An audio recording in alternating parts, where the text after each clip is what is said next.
Okay, guys, we are already familiar with the quadratic formula, and today's lesson is on the discriminant, which is b squared minus 4ac. So let's write the quadratic formula, which is negative b plus or minus the square root of b squared minus 4ac, all divided by 2a.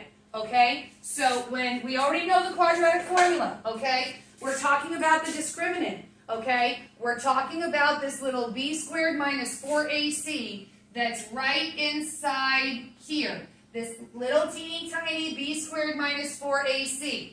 That is the discriminant, okay? When we're using the whole quadratic formula, we are solving quadratics to get exact solutions. But when we're using the discriminant, all they're going to ask you is determine the number of real solutions. They just want to know.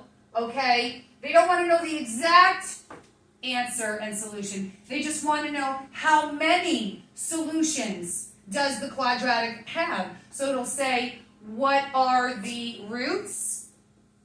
What are the zeros? What are the x-intercepts? Or what are the solutions, right? Those are the 4 ways that this can be asked of you. Okay, so let's just know, understand, and realize that we're not talking about the quadratic formula. We're just talking about the discriminant right in here, the b squared minus 4ac. So now let's look at our 3 examples right here. I'm going to move it up, okay? Okay? So it says determine the number of real solutions. So here's our first example A, okay? And we just have to do b squared minus 4ac. You're writing as I'm writing. b squared minus 4ac. Do it again. b squared minus 4ac. I'm going to see in the video if you can see the orange. Yeah, it's very light though, so I'm going to go ahead and go dark. Darker. Okay, so let me do that again. Once again, we're just doing b squared minus 4ac, b squared minus 4ac, b squared minus 4ac. Now, just like we've done before, we're going to rewrite it with the empties. Empty squared minus 4 times empty times empty. Why? Because that sets us up for success. Just rewrite it with the empties. Okay, let me see if you can see that in the video.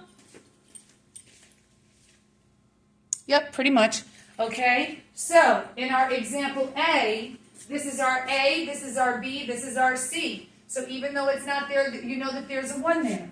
So what is our B term? At negative 8.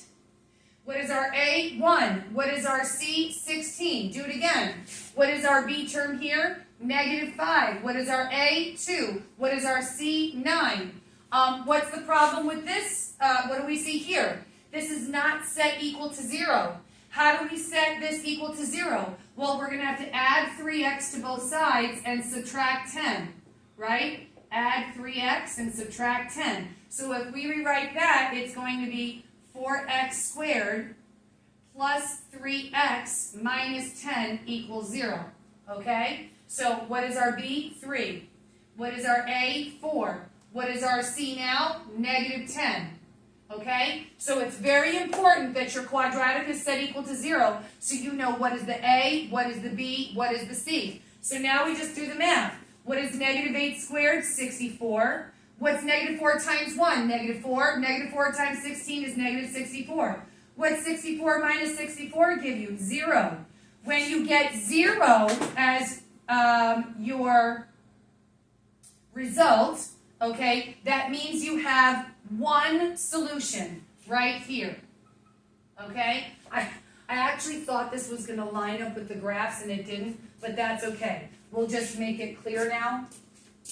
Okay, before I switch the screen, let's just quickly take a look at, this is okay, this graph shows you that since this parabola crosses over the x-axis at 2 points, that means 2 solutions.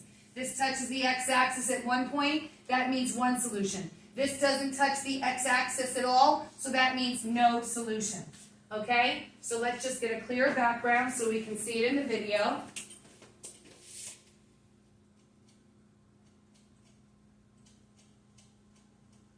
Okay.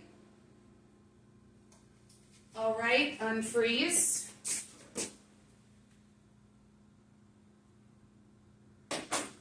Okay, so we got 64 minus 64, and if you get 0 as your answer, that is one solution. Okay, let me write this up here. B squared minus 4AC. Okay, this is your discriminant, just to rewrite it. I hope you can see this in the video. Okay, let me just double check. Yes, okay. Now, let's do it again. Negative 5 squared is 25. Negative 4 times 2 is negative 8.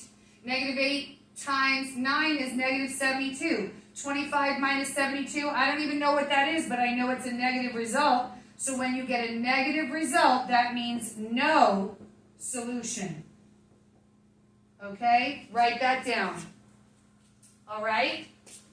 And then finally, okay, last example, when we do the math, just b squared minus 4ac, right? We're using the discriminant only to determine how many solutions, right? How many solutions, right? So 3 squared is 9. Negative 4 times 4 is a negative 16. Negative 16 times a negative 10 is a positive 160. Add those together, we get 169. That was a positive result. So when you get a positive result, that means 2 solutions. Okay? And that is how you use the discriminant to find how many solutions there are.